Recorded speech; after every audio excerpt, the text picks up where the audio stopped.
Hi, this is Colette Boston from Community Connection. Thank you for joining us. You're getting ready to, from 3 o'clock to 7 p.m., have Dr. Kaba Kamini. And then we're also going to have Dr. Umar. AGIN Money is going to be in the place, as well as Shaka Flyer and Joseph C. Grant and Senator Kevin Parker. Danny Goodine will be in the building as well as the 100 men in law enforcement. We are looking forward to having a tremendous event. This is geared for men, and we are here for it. We look forward to having you join us. Make sure you buy your tickets early. If you cannot buy them early, buy them at the door. Hope to see you soon. I can be reached at caboston37@yahoo.com.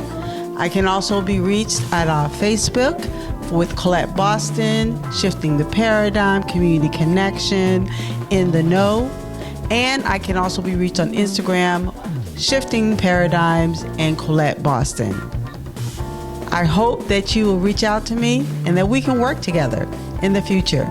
My number is 661-319-4664. Be well and do well.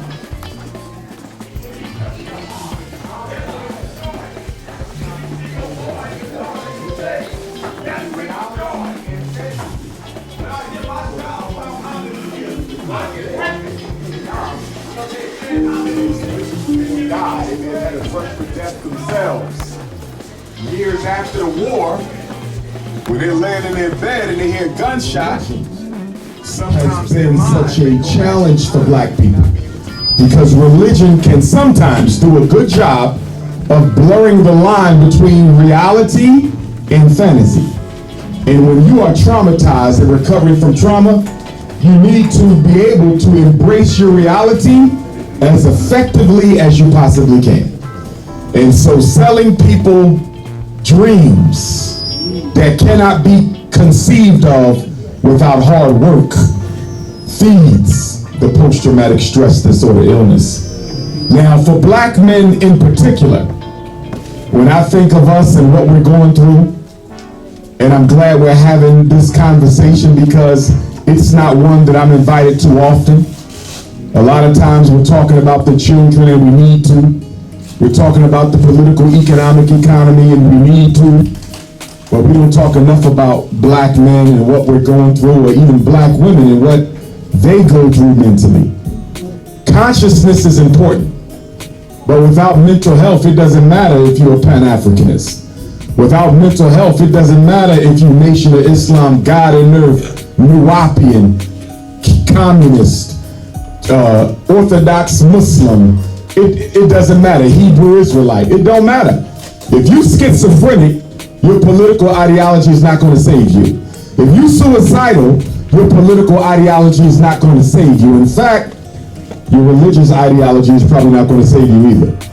So we have to recognize the critical importance of making sure that we can maintain mental health. Now, this conversation about mental health gets kind of tricky because the mental health establishment of America helped create the problems that we as African people suffer from. This here has created the quagmire as to why more black people don't seek out mental health. Because we understand that it was a psychologist who created the philosophy of segregation. It was a psychologist who created the pseudoscience of eugenics. It was a psychologist who birthed the apartheid system of South Africa. It was a psychologist who gave Adolf Hitler his master race theory. So if white psychology created the problems black people have, how can white psychology solve them? And I would also say, brothers and sisters, that we're going to need to create our own mental health treatment system. Why? Because mental health for black people in America is a scam, and mental health for black people in America is a joke. The only thing they're trying to do in New York or Philadelphia or Connecticut or Jersey or Delaware or anywhere else is make money off black people's mental illnesses. They're not treating anybody.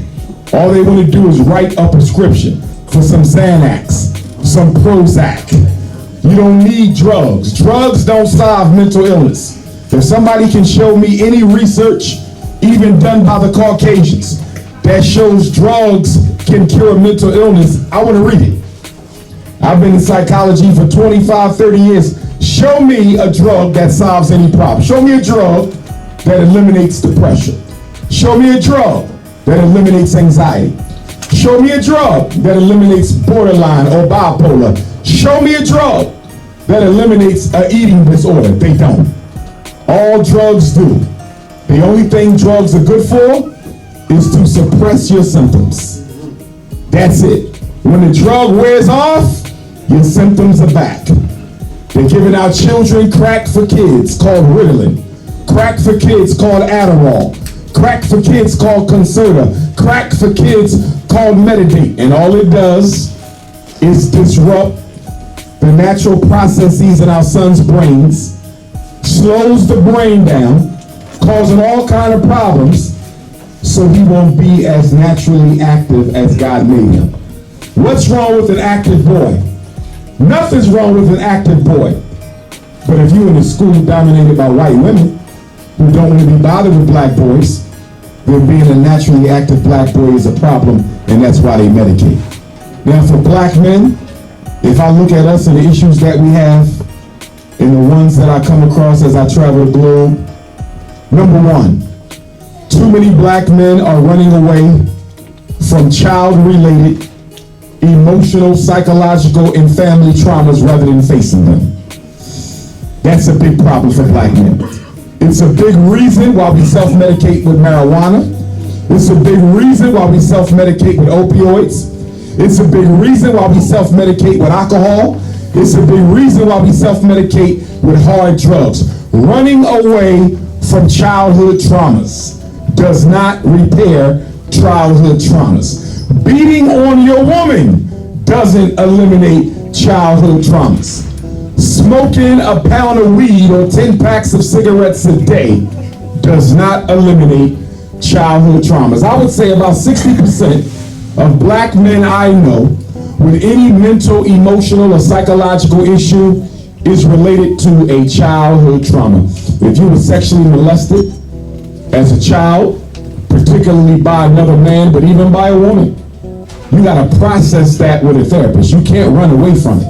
And we need to understand that, when we're talking about mental health, the devil is the disorder.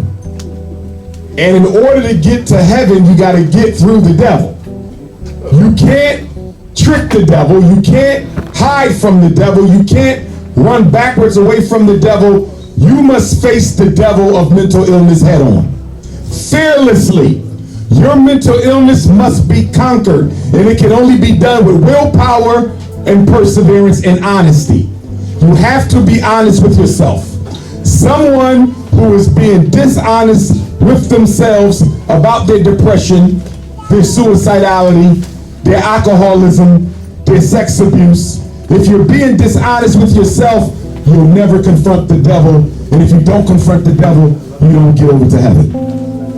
So let me ask you this question. You talked about... Give me 1 minute. Let me wrap this. Oh, okay. I thought you were... I'm going to come right to you. Let me say this and to close this. Because most of us don't have the willpower or the resolve to face our demons. We're always looking for an escape. One of the reasons we have so many psychologically unhealthy relationships is because people are looking for someone to distract them from the responsibility of repairing themselves. It's the biggest reason for why the relationships don't work. Codependency, trauma bonding. Her father abandoned her. And because her father abandoned her, she's still looking for validation from a man. He was sexually abused. So he has a need to prove his masculinity. He has to bully and dominate people in order to feel like a man. He has to abuse his woman in order to feel like a man. That's how he copes with his sex abuse from childhood. They meet each other. Toxic codependency. Why? She needs his presence to validate her womanhood, and he needs her presence to validate his manhood.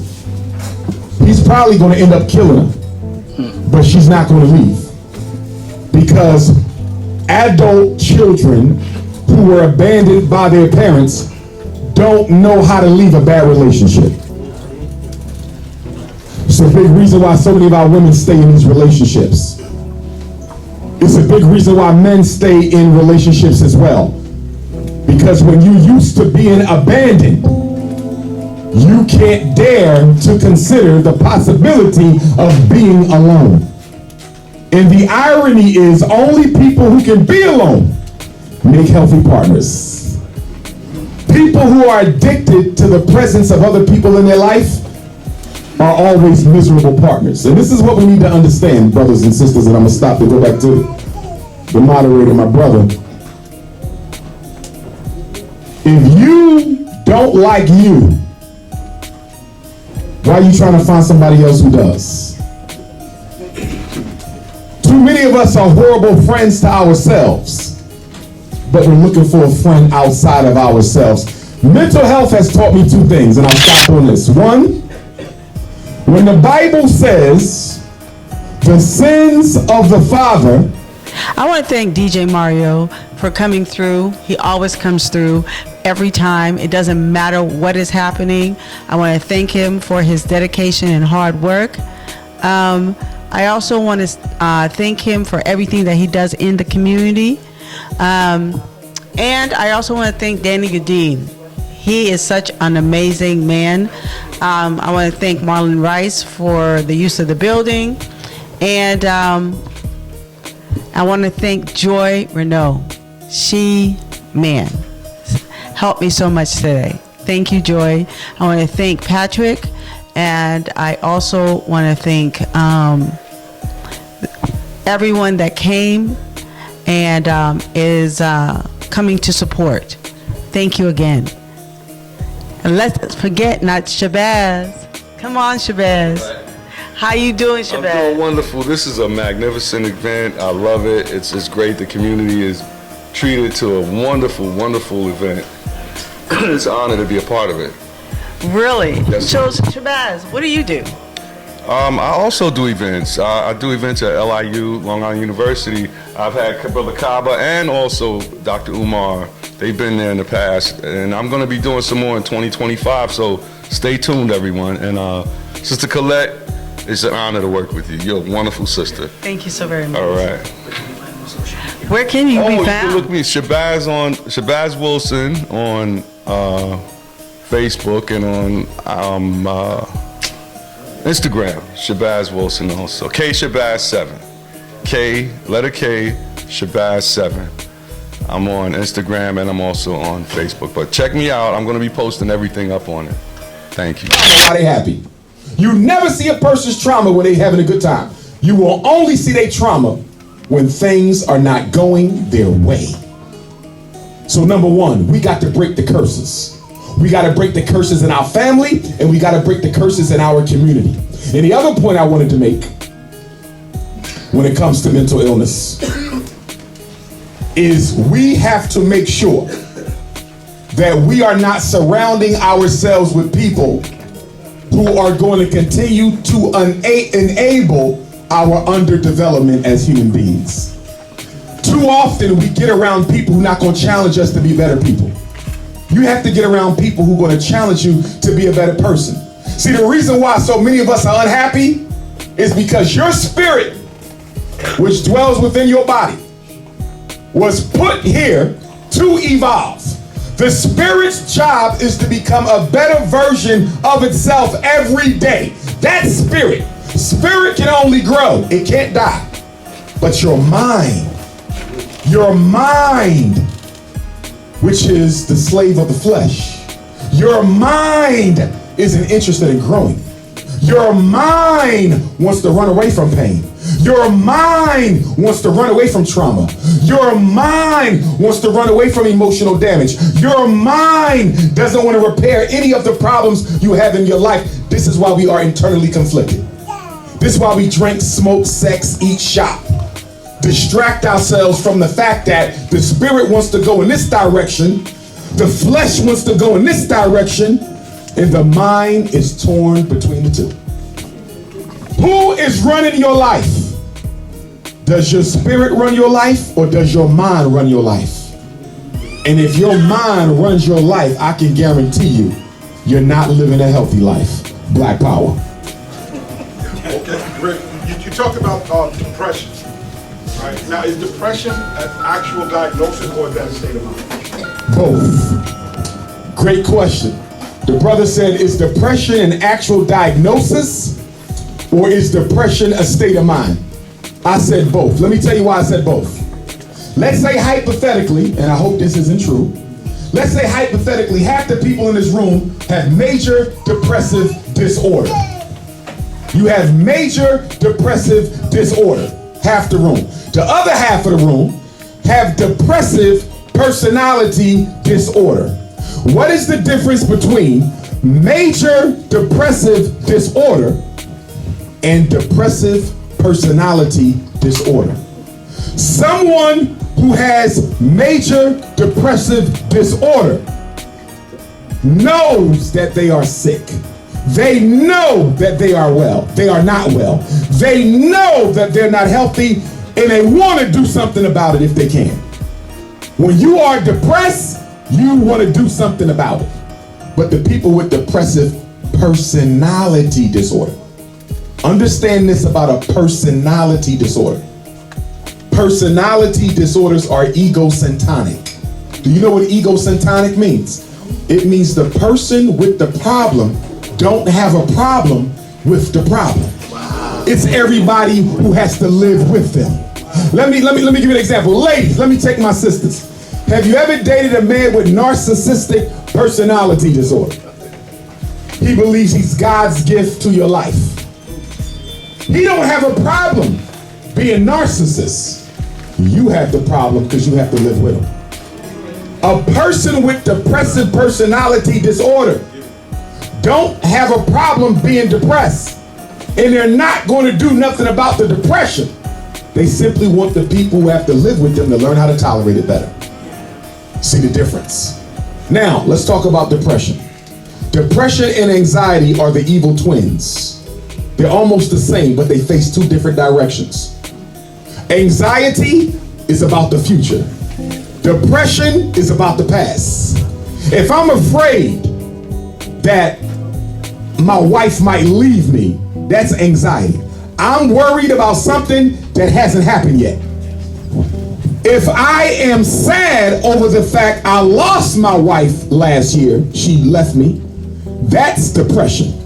Depression is when you are regretting bad things that happened in the past.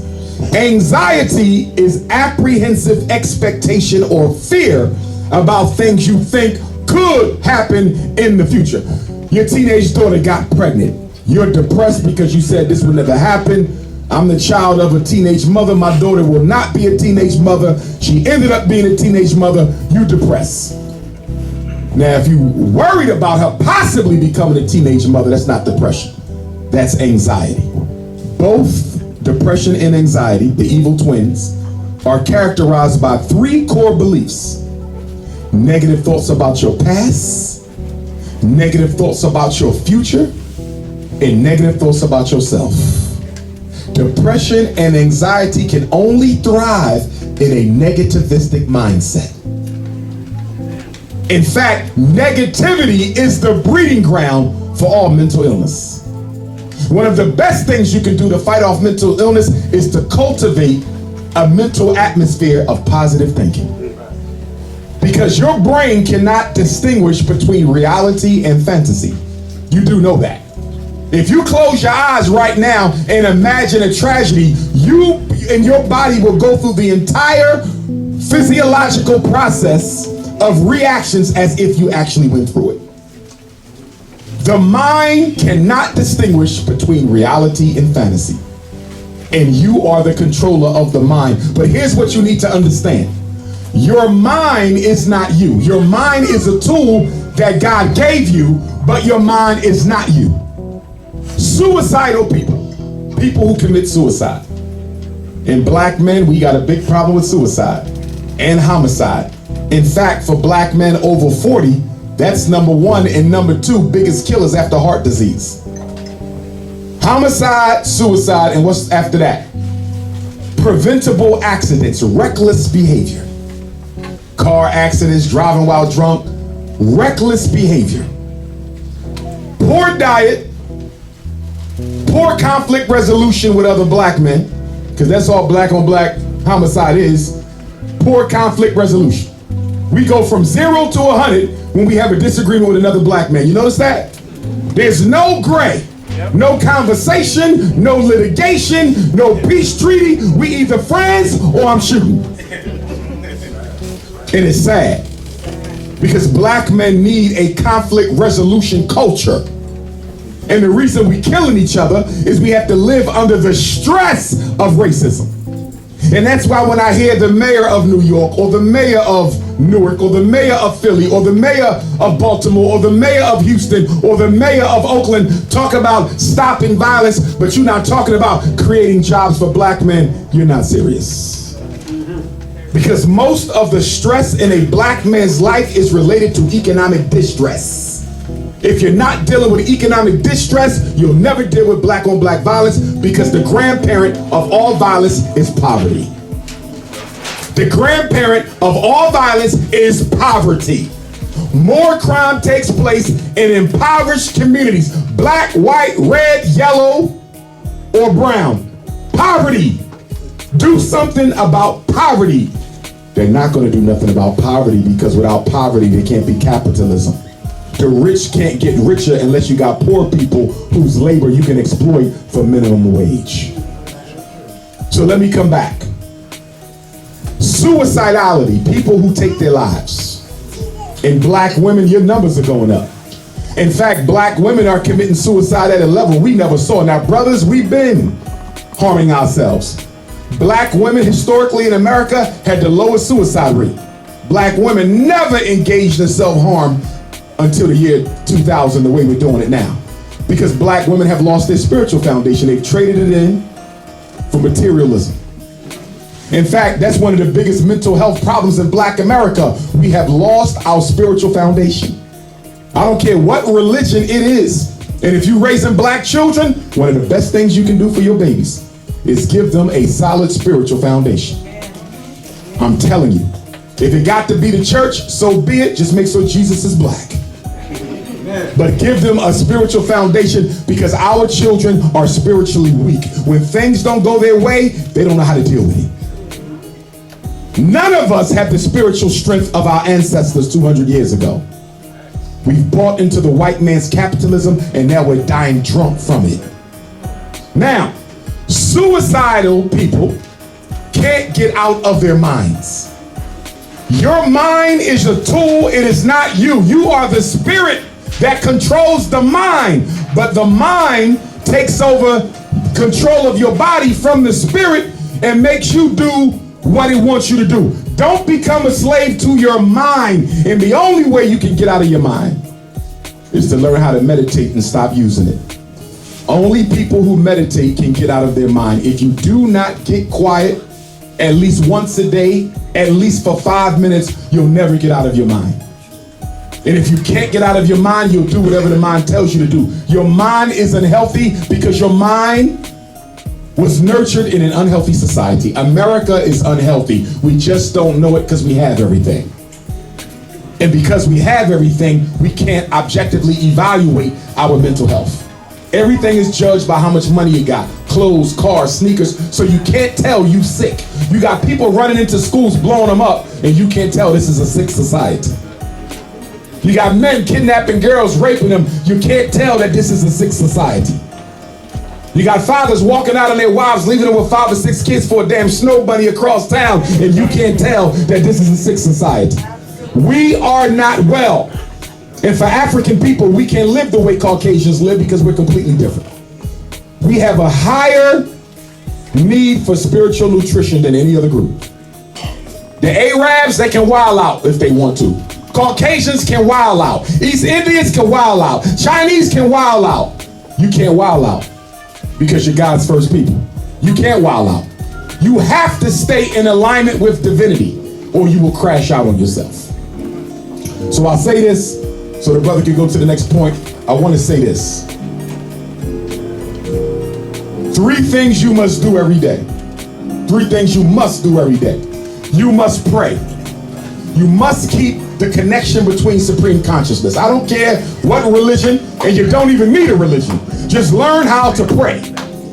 That's 1. Number 2, learn how to meditate. When you pray, you talking to God. When you meditate, you shut up so God or the ancestors can talk to you.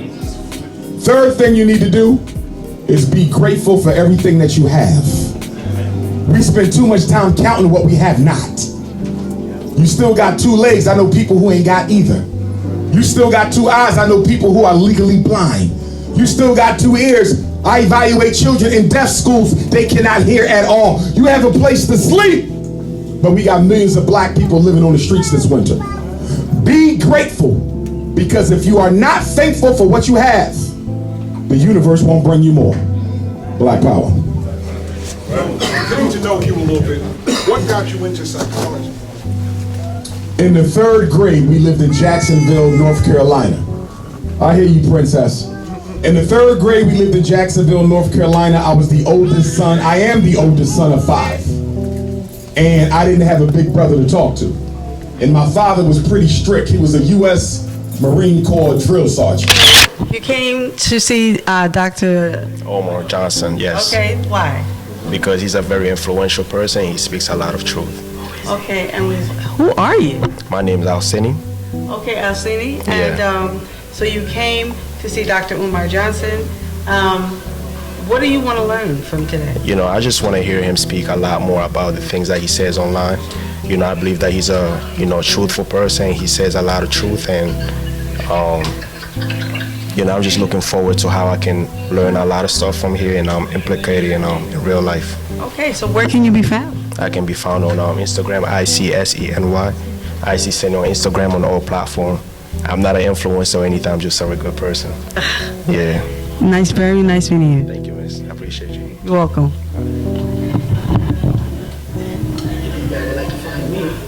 And if you would like to find me, what's happening is that when you decide to follow your dream, you find out that you find other like-minded people. So if you are interested in bringing our people forward, please contact me. My name is Colette Boston. You can find me at 661-319-4664. Be well. Do well. I know how that goes. I might got a little bit of it in me. But anyway. You think so? So, because I didn't have the big brother to talk to, I said when I grow up, I'm going to be the big brother that any child can talk to if they need a voice. So when my parents divorced and we got back to North Philadelphia, the school that I attended, the elementary school, they had a black history class. And so I was introduced to black consciousness at 9 and 10 years old. And then the next year, my father took me to my first family reunion in Baltimore. And that's when I discovered I was related to Frederick Douglass. And right around the corner from my elementary school was the Marcus Garvey UNIA ACL in North Philadelphia, which I would find after I graduated from undergrad. But to make a long story short, my life as a therapist and a psychologist was pretty much laid before I left elementary school. Why am I saying that? I'm saying that to say this. Part of any treatment plan, if I'm working with a client, whether you're depressed, bipolar, borderline, drug addict, sex abuser, sex abuse victim, whatever your issue is, overeating, undereating, part of any treatment plan for Dr. Umar, we have to find out what your purpose is in life. Because people who have a purpose to live are far more healthy than people who don't. Do you have a purpose to live? Do you know the reason you were born? Because guess what, family? From an African cultural perspective, everybody in this room has a divine assignment. Before you were born, that assignment was negotiated, approved, and stamped by the supreme almighty ruler of the universe. If you were born, you are on divine assignment. You know what that means? Everybody in this room is a chosen one. Everybody in this room is a chosen one. If you were not a chosen one, you could have never survived. You would have died at birth, you would have died in utero, or you simply would have never came. God does not waste time, and God does not make mistakes. If you are sitting here today, you have a purpose. I don't care how many years you spent in jail. I don't care how many times you've been divorced. I don't care how many jobs you lost, how many mistakes you made. You have a divine purpose, and you still have to find and fulfill it. The whole purpose of life is to find your purpose and give your all to it. And my mother's in the room, raising healthy children is part of your purpose, but it's not the whole purpose. What else are you here for? Black men, what else are you here for? You have to fulfill your destiny. And if you don't find your purpose, something that is not your purpose will find you. They say an idle's mind is the devil's workshop. That's very true. When you don't know where you are going, any devil will show you the way. Find your purpose, brothers and sisters. I found mine early, and I never gave it up. Black power. So you talked about therapy. When a black man's looking for a therapist, what should he look for? Wow, great question. First of all, there's several types of professionals who can give you therapy, right? Psychiatrists can give you therapy. Psychologists can give you therapy. What are the difference between the psychologist and the psychiatrist? The psychologist is a PhD, an MD, an ED, a PsyD. Psychiatrist is a medical doctor. Psychiatrists write medical prescriptions. Dr. Umar cannot. There's only 2 states in America that allows their psychologists to write prescriptions. 48 states, you can only get a script from a psychiatrist. I strongly recommend that you do not go looking for therapy from a psychiatrist because many of them only write prescriptions. They're going to throw you on some drugs. And you don't need drugs to solve your problem. Drugs are for symptom management. Symptom management. Now, if you tell me, Dr. Umar, I'm about to go shoot somebody, give his ass some pills because that's going to save somebody's life. If you say, Dr. Umar, I'm about to jump off the Brooklyn Bridge, give her ass some Xanax and some Prozac right now because we don't want you to jump off the bridge. But if you don't have a problem that is putting your life at risk or someone else's life at risk, leave the drugs alone. Leave the drugs alone. So you got psychiatrists, psychologists, licensed professional counselor, LPC. Now the psychiatrist and the psychologist, you gotta have a doctorate, so they got more training. LPC, you gotta have a master's. And you gotta get a certain amount of supervised hours before you can take your national examination. So not as much training as the psychologist or the psychiatrist. But I can tell you this, there's some damn good LPCs out there. There's some LPCs out there that I would recommend before I recommend a psychiatrist or a psychologist. So although we got more training, doesn't mean we're the best practitioner for you. Then you have the licensed clinical social worker.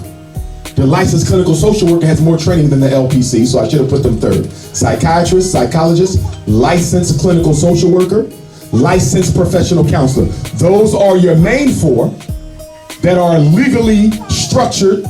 And then the last one, which is not legally structured, that's your life coach. That's somebody who just want to help other people. And guess what? Sometimes they can be damn good too. Here's my biggest piece of advice when you're looking for a therapist. Interview them before you choose them. You don't choose a therapist the way you choose a plumber. You don't choose a therapist the way that you choose a dentist. You don't choose a therapist the way that you choose a supermarket. What do I mean by that? If you got 5 brothers in this room who's a licensed plumber, Any one of them can fix that problem in the bathroom.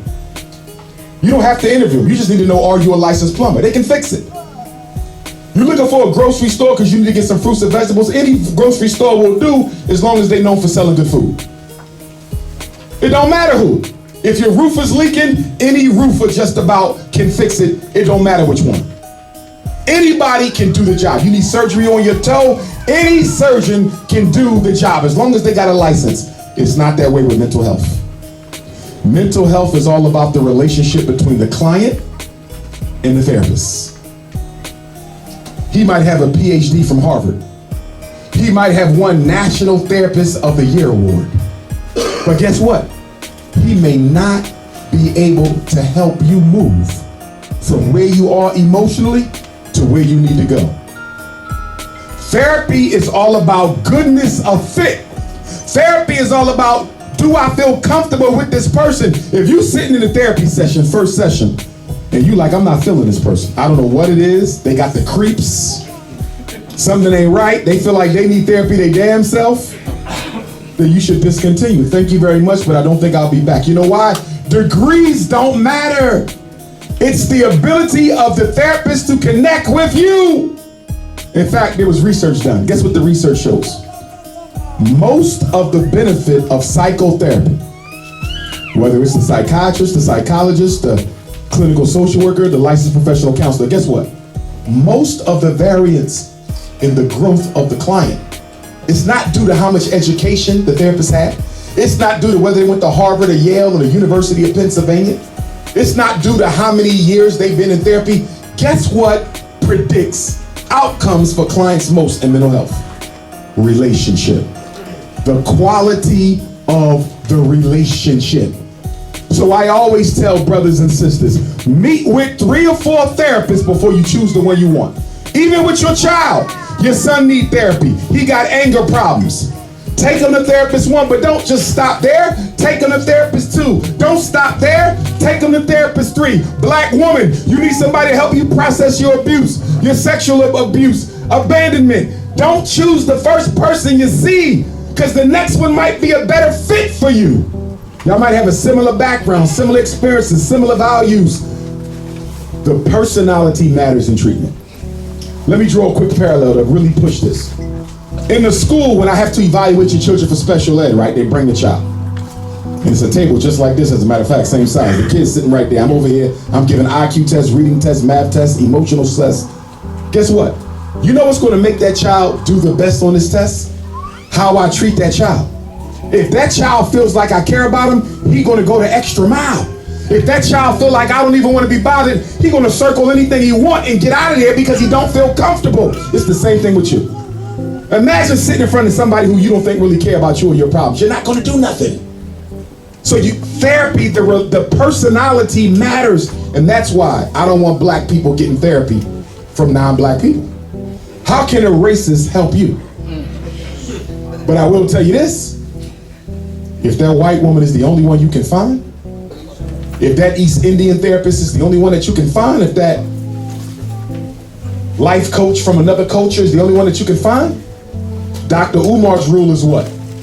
Any therapy is better than no therapy. Y'all follow me? You say, Dr. Umar, I met one, I ain't really liking her, but I can't find nobody else. Go ahead and start a couple sessions and you can keep on looking for another therapist. But some therapy is better than no therapy. But here's what I need y'all to get about therapy though. Because some of y'all think you show up, sit in the couch, and we're gonna fix you. No. A good therapist is a tour guide. An emotional tour guide. We're gonna take you back in your life. We're gonna take you in your future. We're gonna help you process your present. And we're gonna do what? Explore and process all of your issues. But you're the one who gotta do the work. It's no need to go to therapy if you're not trying to overcome your depression. It's no need to go to therapy if you're not trying to overcome your sex addiction. It's no need to go to therapy if you're not trying to overcome your bulimia. It's no need to go to therapy if you're not trying to overcome constantly whipping on your woman or whipping on your children. If you're not ready to change, you will not change. And let me tell you another secret. Why does it take people 8 times to stop smoking? Average person smoking, cigarette smoking, they quit 7 times and go right back. They might have been off for a year, but they still go back. The 8th time they finally kicked it. Never touched another cigarette the rest of it. Why did it take 7 times? You wanted to stop drinking. It took you 12 times. You wanted to stop dating that baby daddy of yours, but it took you 12 times before you finally left him. Why does it take us so many times before we stop a habit? You wanna know why? Because those first 7 times, you had not yet made up your mind that you were done with the situation yet. You were flirting with change. You had not committed to change. And the reason why most of us suffer from mental illness is we're always flirting with the possibility of change, but we never commit. Once you make up your mind, you're done. You didn't commit to stop smoking until the 8th time. That's why the previous 7 times didn't work. You didn't commit to leaving that abusive man until the 12th time. The previous 11 times you thought about it, but you were not yet committed. Decisions only take a second. Commitment can take a lifetime. Decisions only take a second. Commitment can take a lifetime. Black power. Please ask that young man what brings him out. Could you ask what brings that brother out? Hey, young man with the beautiful salt and pepper beard, what brings you out tonight? Work. Work. Where we work at? What we doing? No, we work at Comedy in Harlem where all the fly, get the mic there. Where all the fly, most talented, improv, special human comics come to do their stuff. You know what I mean? Want y'all all come out, come join us. We live, we outside, we do it the biggest out here. All right, you come mess with us. We'll take care of you. If you know, you know. If you know, you know. All right, he was holding down that door, and he's here holding down this door. Comedy in Harlem, grand reopening right here on 147th and St. Nicholas. I was born and raised here. Literally, you know how much closer to home they are right now? I can't wait for the show to start. Thank you, Jamie. Thank you, Nikki. And shout out to Harlem!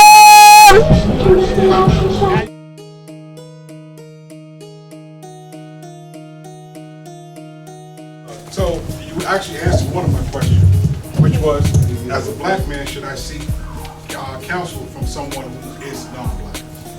If you have no other choice, yes. But I'm gonna tell you this. If Dr. Umar need to go to a therapist, I would go to an untrained life coach before I go to a Caucasian. I don't really see me going to no other race to deal with my issues because they don't understand us. And not only do they not understand us, they're constantly judging you in session from all the stereotypes and biases they built up about black people in their mind. In other words, that white man, that Chinese, that Arab, that East Indian, they're looking at you and they can't get beyond your big nose to even listen to what you're talking about. They still turned off by the smell of your Egyptian musk oil. Like, you, and let me tell y'all this, I'm gonna tell y'all this right now. If you're looking for psychological leave from your job, I'm gonna tell you this right now. You said, Dr. Umar, I'm putting in for family leave, FMLA, I need a break, I'm having anxiety problems, depression. I'm gonna tell you right now, do not get a job evaluation from a white psychologist. They will never recommend that you get time off. Did y'all hear what I just said? Because white people think black people are lazy. I don't know how we work for 400, 250 years for free. But white people think black people are lazy. If you go to a white person and say, I'm stressed out, I'm going through things at home, I need 30 days off from my job, I need you to approve this so I can get paid. I never met a white psychologist who ever approved a black person for time off. I'm just telling y'all the truth. I'm gonna tell you something else. If somebody I know gets arrested and they gotta get a court-ordered evaluation to see if they were temporarily insane or under the influence of emotional distress, I'm not getting a white person. Black people do not get classified as temporarily insane. Never. Never. White people are too racist to do that. So in certain instances, I'm only getting a black person. If it's a life, death, if it's a job thing, if it's a sentencing thing with court, I'm only getting a black person. Now, if I just need some talk therapy, I might tolerate a non-black person, but I need y'all to understand something about therapy, even with the psychologist and the psychiatrist. When you die, client confidentiality ends. So be careful what you say. Be careful what you say. If you die today, God forbid, That snow bunny therapist can write a book on your whole life and identify you in it. When you die, your confidentiality is over. That's number one. Number two, as a psychologist, psychiatrist, social worker, LPC, we have a duty to report. This is why I want black women to be careful, black men to be careful, mothers and fathers. You go sit down with a snow bunny therapist and you talking about how you was abusing your son. Physically, I was spanking my son. I want to get over beating my son. I'm too harsh. My father beat me. I want to get over it. You trying to get help, right? And guess what they do the minute you leave the session? They call it, what's the name of child services in New York City? HS? ACS. Anglo-Saxons and sick Caucasians. ACS. They're going to call it ACS the minute you walked out of therapy, and now you really hurt. Because I went to therapy to get some help. And they went and turned me in, and now they done took my damn kids and gave them to the rainbow Caucasians up in the mountains to raise them, because you know that's who get all of our kids, right? Oh yeah, Caucasian rainbow people, they're more likely to get black kids than anybody else. It's the reality. And that's the way the system wants it, because they don't want our kids to ever be interested in black on black heterosexual love anyway. That's what all this is about. Kill black on black heterosexual love, you kill the black family. This is why all the commercials got what? Same-sex relationships or opposite race. You notice that? You can't even find a cartoon, commercial, sitcom, miniseries with a heterosexual black man, heterosexual black woman. No disrespect if you LGBT. This is not a referendum on you. If that's what you do, that's what you do. Your ancestors will get to you sooner or later. But what I'm saying, listen, what I'm saying is, why is it you can see Chinese on Chinese love and white on white heterosexual, but when it comes to black kids, it's always confused? Because they don't want black children loving black people. They don't want to see no more black men with no black women. This is social engineering. They're socially engineering our children in the service of African population reduction. They want every black girl to think there's a white man waiting for you. That is not true at all. Okay? And if there is a Caucasian waiting for your daughter, when he decides to leave your daughter, she's probably not going to get much from the divorce settlement. And if he ever decides to put his hands on your daughter, they're probably going to make some kind of justification for why he did it and ain't going to be punished for it. Look at Halle Berry. Halle Berry went to court. She had a baby with that Caucasian. The Caucasian won the child. Halle Berry got to pay him child support, and he gets a certain percentage of all her earnings. So y'all can go diving in the snow if you want. White folks ain't thinking about you. Black power. So I want to wrap this up, but you keep answering the questions before I ask them. And the last question I want to ask you is, what is the importance of black on black love? That's a powerful question. Before I answer this question, let me give you my phone number. This is Dr. Umar's personal number. Text me because I don't answer the phone. 215, I'll give it to you 3 times. 215-989-9858. 215-989-9858. Again, 215-989-9858. And I hope we have more of these, because seldom do I get invited to talk about mental health, even though I'm a mental health therapist. So we got to do this more, because black people are hurting. And we trying to cover up our pain by looking good. Now, that's the Band-Aid for Negroes. Pocketbooks, sneakers, jeans, white girls, cars, rims, vacations, And right now, this is a very dangerous time for black people. You know why? Because we got black people who lost somebody last year, whether it was cancer or whether it was violence. And this is going to be their first Christmas without that loved one. This is going to be their first New Year without that loved one. This is going to be their first Kwanzaa without that loved one. So this is what I'm going to say. If you know somebody who lost somebody they love, last holidays, reach out to them. If y'all having a Christmas dinner, invite them over. You having a Kwanzaa get together, invite them over. You having a New Year's get together, invite them over. Because a lot of African people are going to be crying at home alone on Christmas and New Year's. Crying at home alone during them 7 days of Kwanzaa. Crying at home alone on New Year's Eve. If it's one thing we got to do better as black people, is we have to start operating as a village.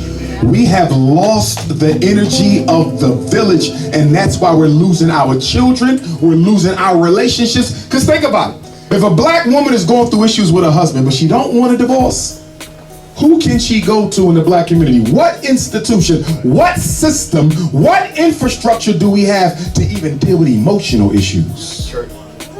If a black man wants to hold on to his wife, but she's just getting on his last damn nerve, what elders can he go to? What phone number can he call? What website to get some counsel from some elder brothers who done already been through this?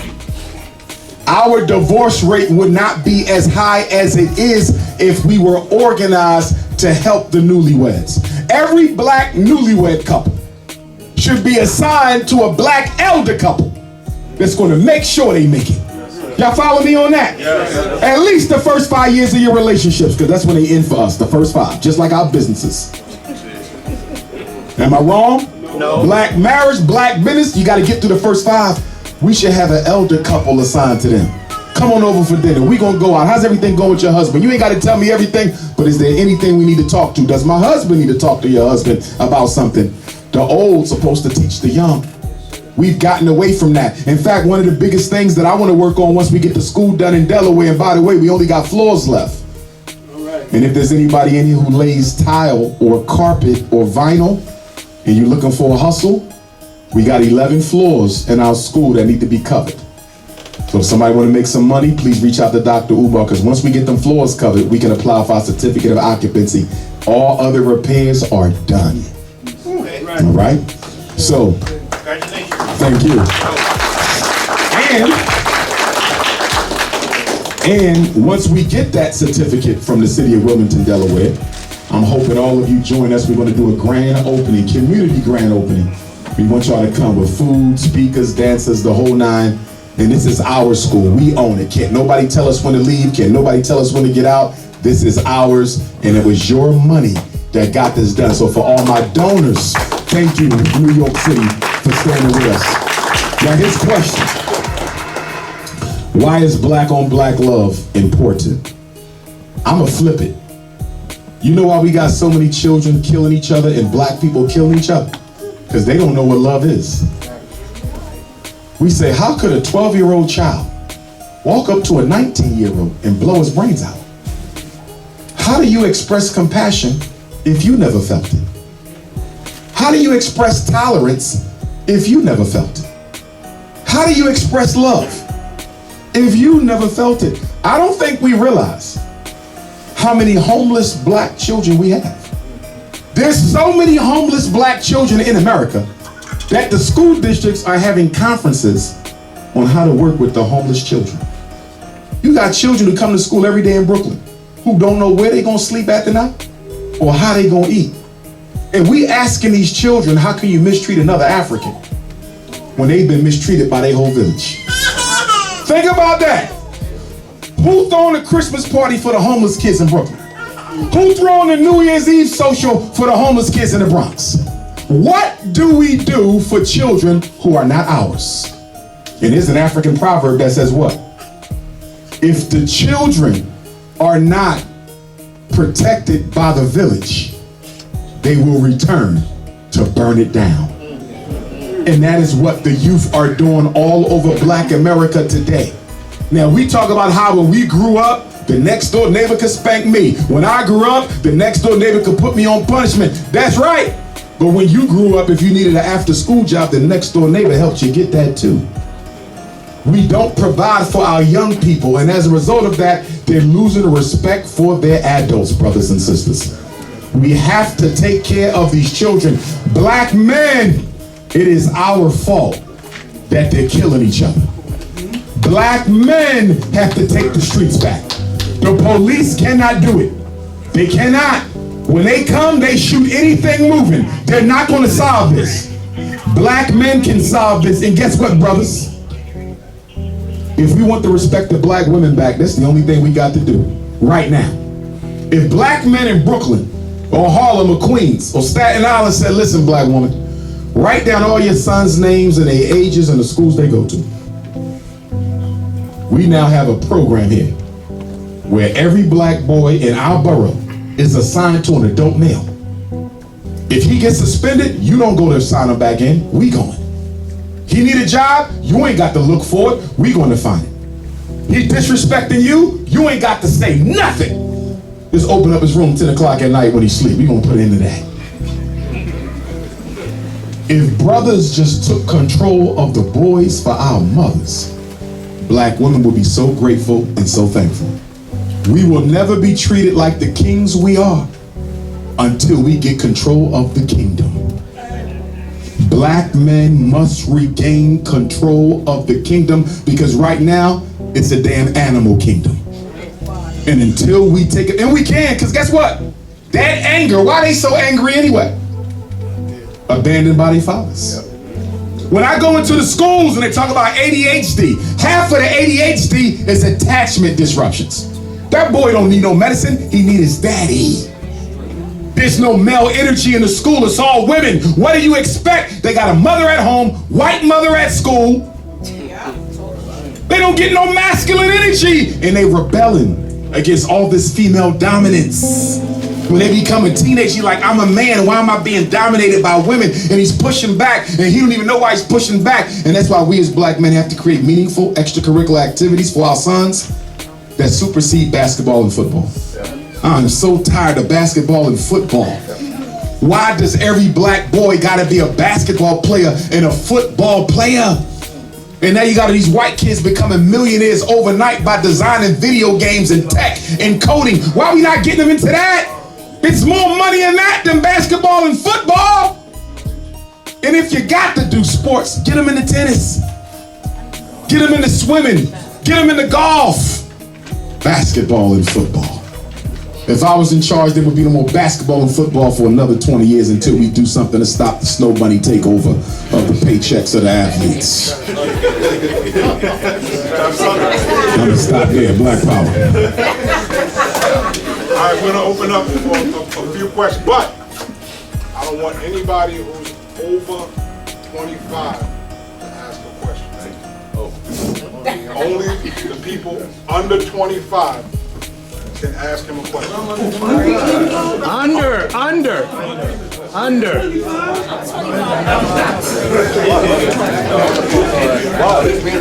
I'm 25, don't you see this? Young man, ask a question. I'm sure out of everything you heard today, out of all you young people, everything you heard today, there has to be a question.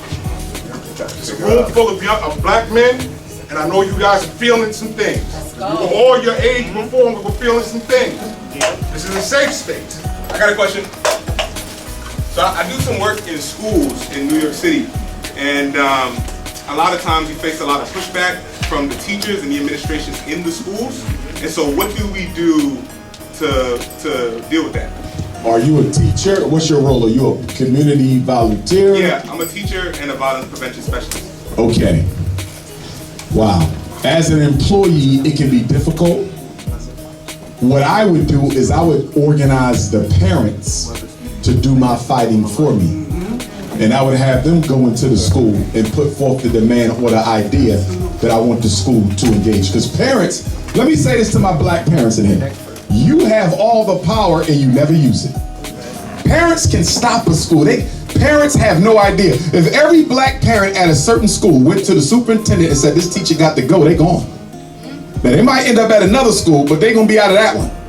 And so the parent power is the one thing missing from our school. So I would get the parents, organize them outside of school, and have them go in and carry that for you. Because parents have a right to meet with the principal and demand accountability. We don't do that. White parents do it. When I was principal up in Harrisburg, PA, them white parents coming here 5, 6 deep. Dr. Johnson, we want to talk to you, Black parents never work as a team. It's always an individual. We got to organize that. And while we on the topic of schools, just some couple tips from my parents. Number one, stop letting these children get evaluated under the age of 7 unless you got a damn good reason. 5 years old with ADHD, that's insane. 3 years old autism, that's insane. Autism is real, but you can't prove it at 3. You cannot prove that that 3-year-old has autism. He might have some autistic symptoms, but that doesn't mean he got full-blown autism. Why you get him tested so early? Autism don't have a cure. So whether he get labeled at 3, 5, or 9, it don't matter. Slow down. But I know why y'all doing it. Because the schools are pressuring you into getting them labeled sooner so they can put them in the programs so they can get the money.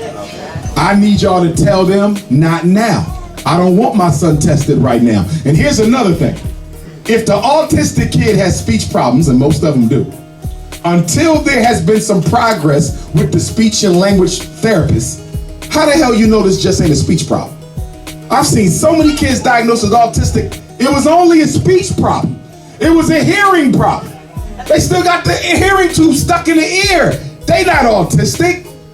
But these preschools in New York, they are thirsty for money. Every black child, they see them as a hustle.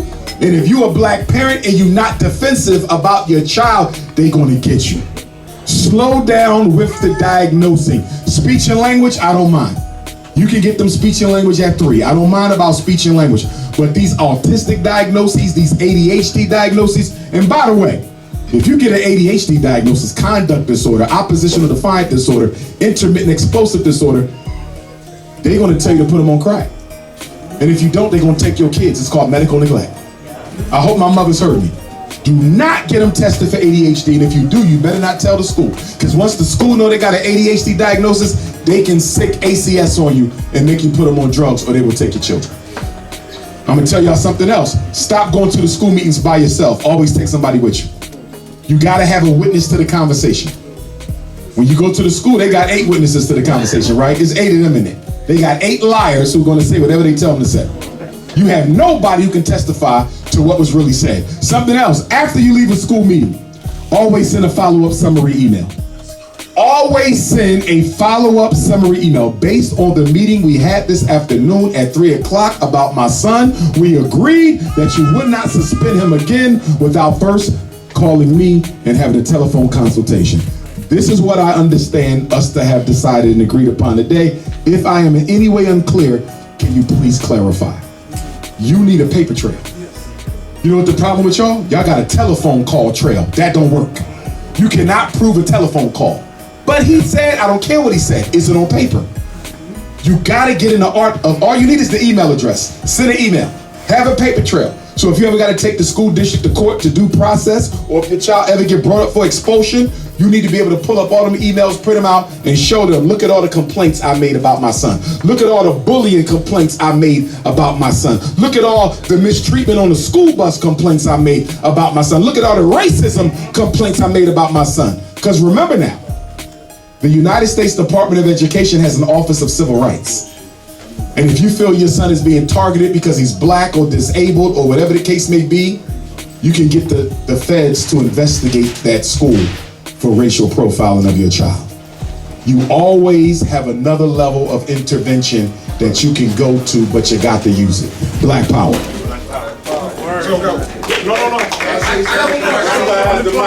Listen, we got 2 more questions. We'll take one from a person, a young person, and one from a female. But for the young person, teenager. I want a teenager. I'll probably stem from these old motherfuckers. I want a teenager because that don't stem from a young person. Let's stop. ADHD is nothing. We had a crack epidemic. All right? All the kids from one era came from another era in the same predicament to destroy the black community. We will not fight for nothing. We stand around. I don't see none of y'all at these kids' events. I've always did. There's a couple of other people always did. I'm getting tired of y'all sitting down watching. Y'all ain't spending no money. I used to be a drug dealer in the projects. All right, right up the block.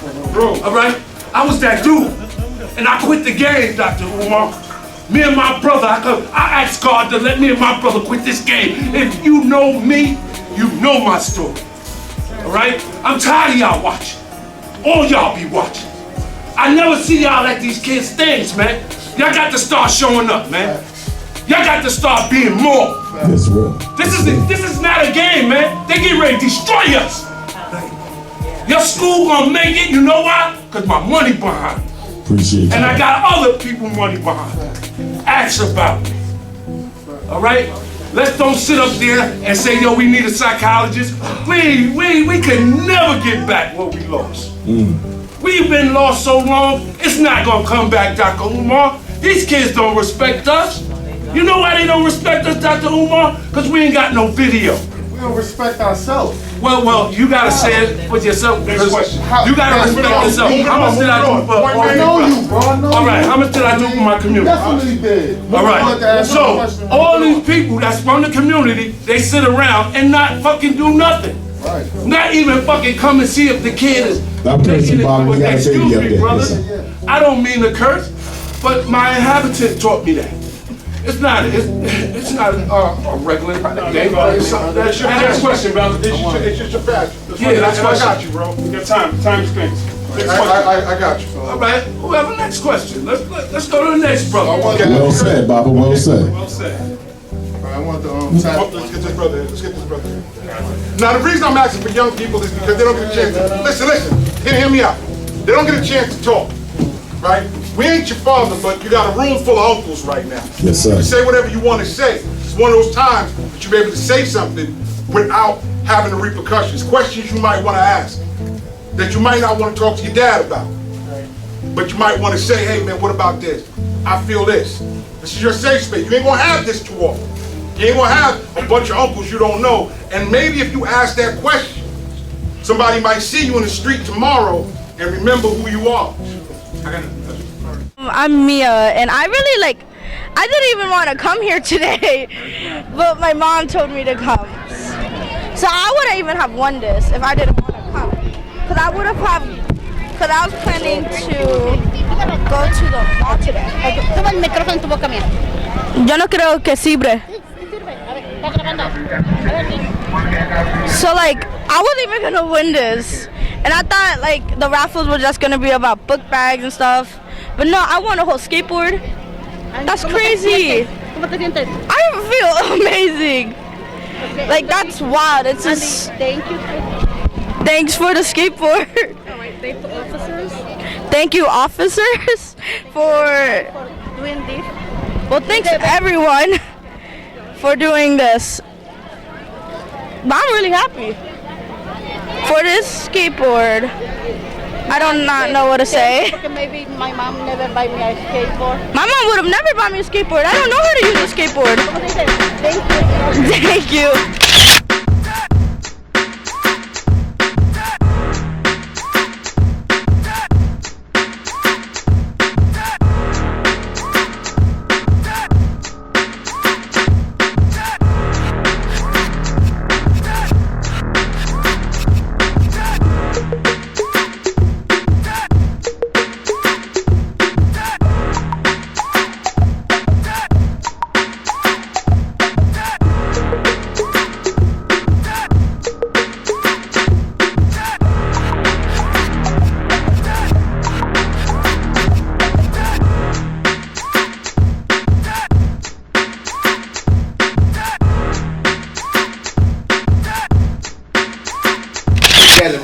He got my question. Wait. He had a question first?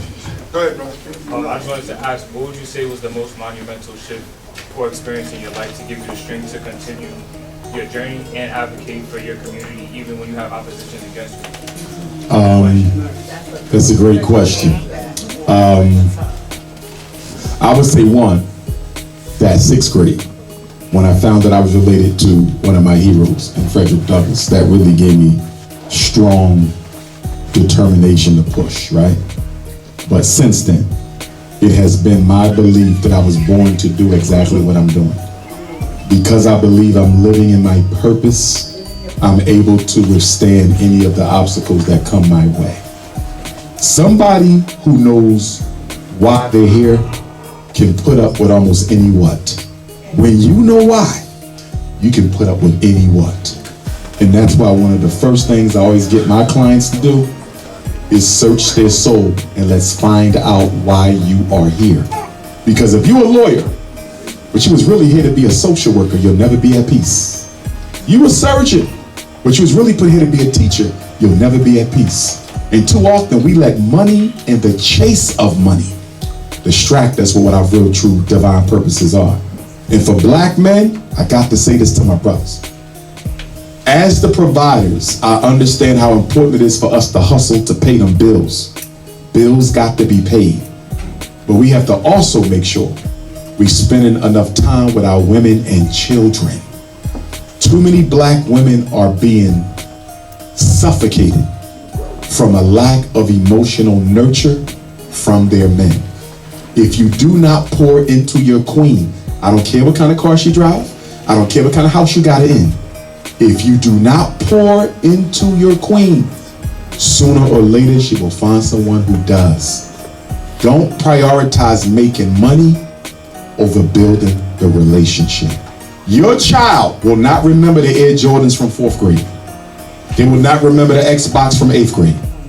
They will not remember their first car at 16. But they're going to remember all them birthdays you were not there. All them basketball games you were not there.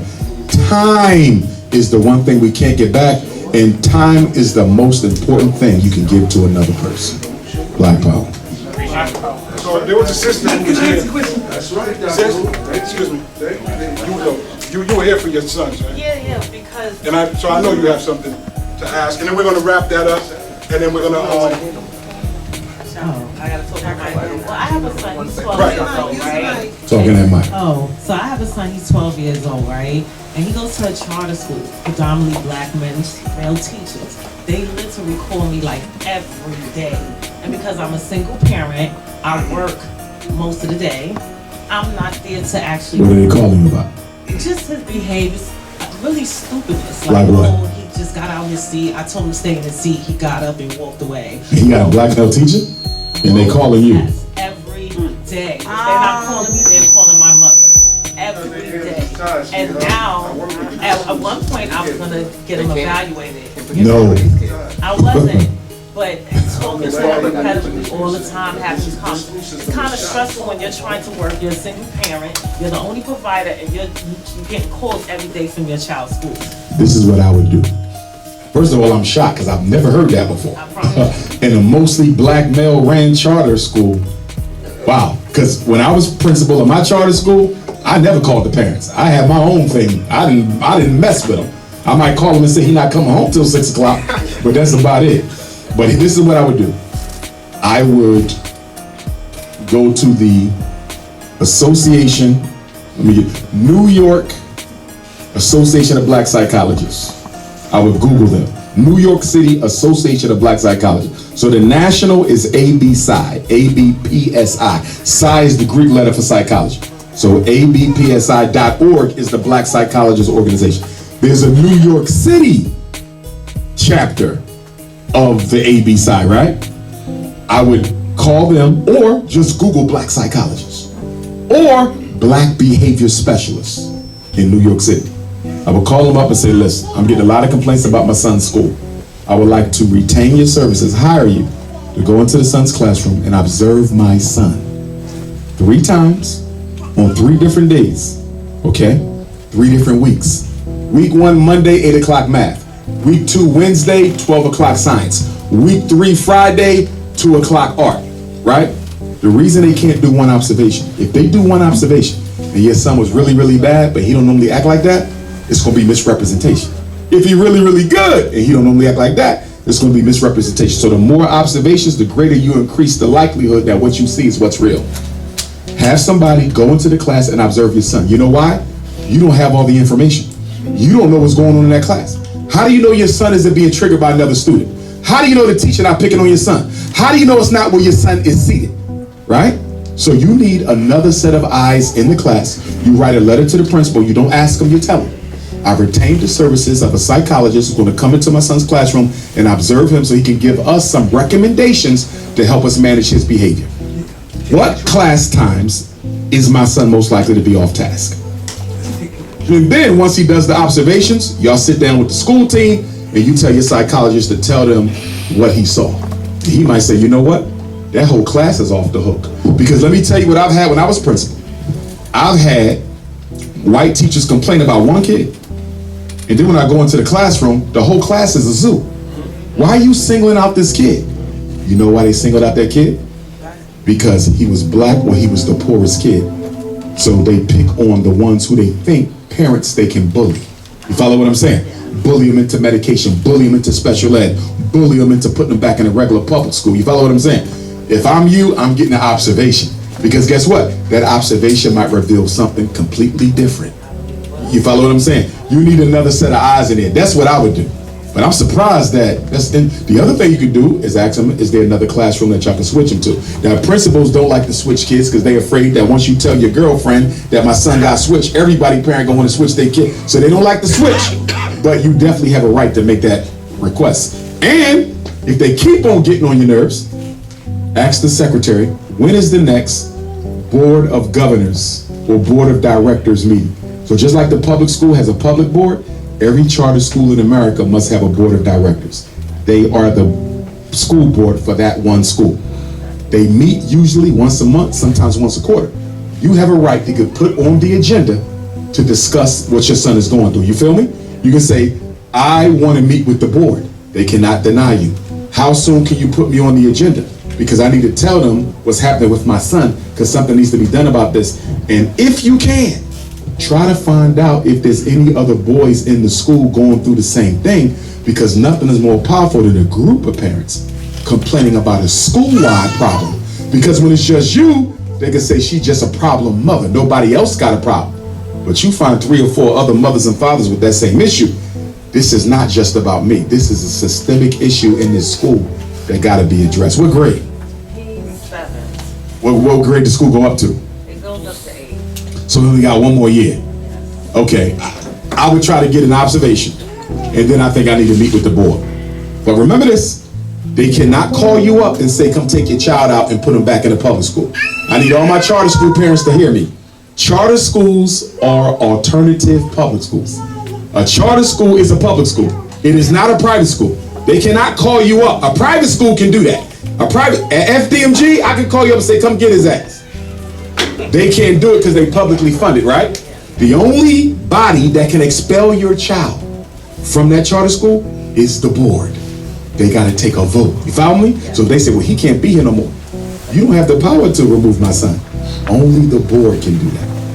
Okay, but remember, paper trail, write your letter. Letter. Forget the phone calls, letters. All right. This party is whack. Aw, don't say that. Your friends are coming soon.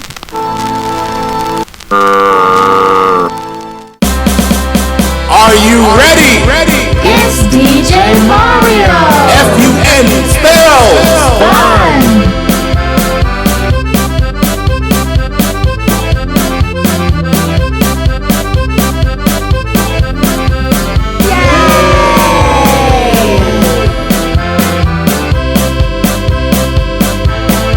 DJ Mario and video!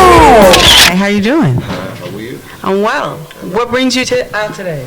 Well, I'm Dr. Umar. Okay. Just, I like his work, and I'm interested in his school. So I came to find out more about the situation. Okay. How to build on black equality. And, you know. Where can you be found? Wherever the photographer could be found, I could be found. Okay. You can contact me through him, and he'll take care of everything for you. Okay. Thank you. Everybody who got a question, young man has a question, but this is the last one. Everybody who else has a question, you guys have this number. Text me. Then we're going to segue into. We're going to segue into a rap. You said we can't squeeze a few more in there, Bob? No, we can't. Okay. We're going to end this beautiful thing to end with. Yes, sir. What made you become a speaker? What made me become a speaker? Great question, young prince. What is your name? Ashton. Pleased to meet you, Ashton. And what grade are you in, Ashton? 5th. 5th grade. Guess what, Ashton? My favorite teacher in my whole life was my 5th grade teacher. Her name was Mrs. Robinson. I went to the George Meade Elementary School, 18th and Oxford in North Philadelphia. And she was my favorite teacher. Listen, Ashton, before I answer your question, I need you to get all A's and B's in school. You hear me? Yes. I want you to be excellent. Do not be average. We have too many children who only want to be average. God did not put you here to be mediocre. Do you hear me? Yes. Always be your best. Even if your friends are not doing their best, you be your best. Black excellence is your mission. You understand? Yes. When I look at your report card, I want to see all A's and all B's. A for Africa, B for black. I don't want to see no C's, and I don't want to see no D's. C for Caucasian and D for devil. Do you understand? Black power. So let me answer the question. This is my story, Ashton. I am a member of the UNIA-ACL. This is the organization founded by the Right Honorable Marcus Messiah Garvey. It's the largest black organization in modern history.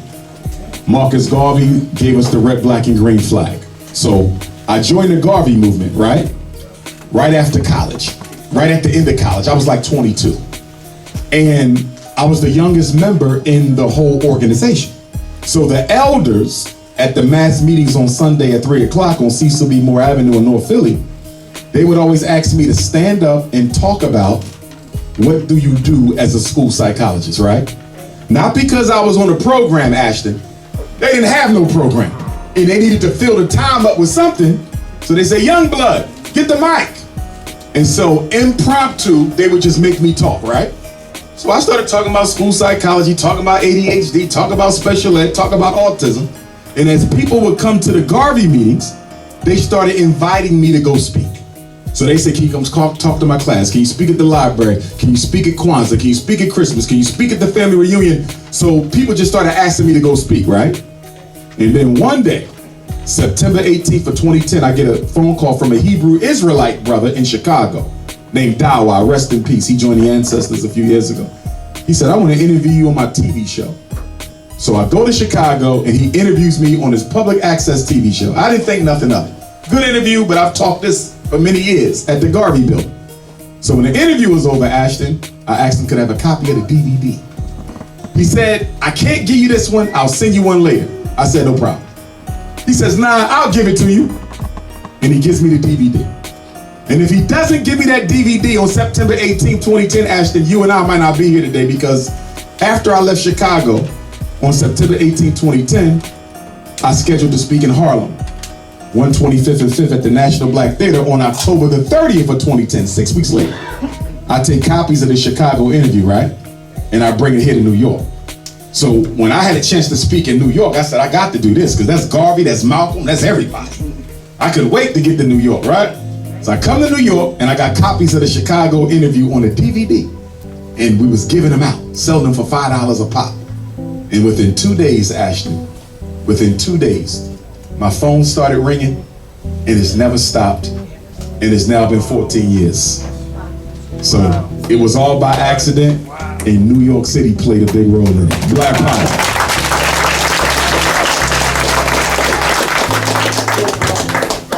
Thank you so much, Dr. Umar, for being here. Thank you so much for being here. Love for you to have last word. Yes, sir. Before you have the last word, is there something that you want to do? Yes, so we have... First of all, give Sister Colette a hand. She put this whole thing together right here.